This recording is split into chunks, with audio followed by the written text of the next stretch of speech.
Да оставаш във връзка, в която си нещастен, в името на децата, по-скоро би им донесло много повече вреди, отколкото каквито и да било ползи.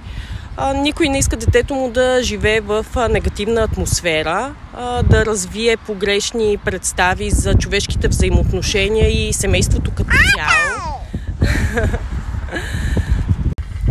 Разбира се, че във всяка връзка се правят компромиси, но тези компромиси никога не трябва да бъдат с вашето емоционално здраве, с вашето психическо здраве и с вашето достоинство. Много хора остават в нещастни взаимоотношения само от страх какво ще кажат хората, какво ще си помислят, как ще се справя.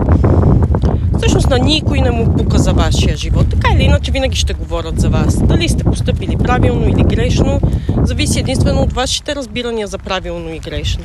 В една здравословна и зряла връзка би трябвало партньорът до вас да повдига вашето самочувствие и вашата самоувереност, а не да ги смазва. Тези теми, както и много други ресурси от психологията и личностното развитие, ще разглеждаме в нашата затворена група в Телеграм, която стартира от 1 март. По случай женския празник и рожденият ми ден, който е на 7 март.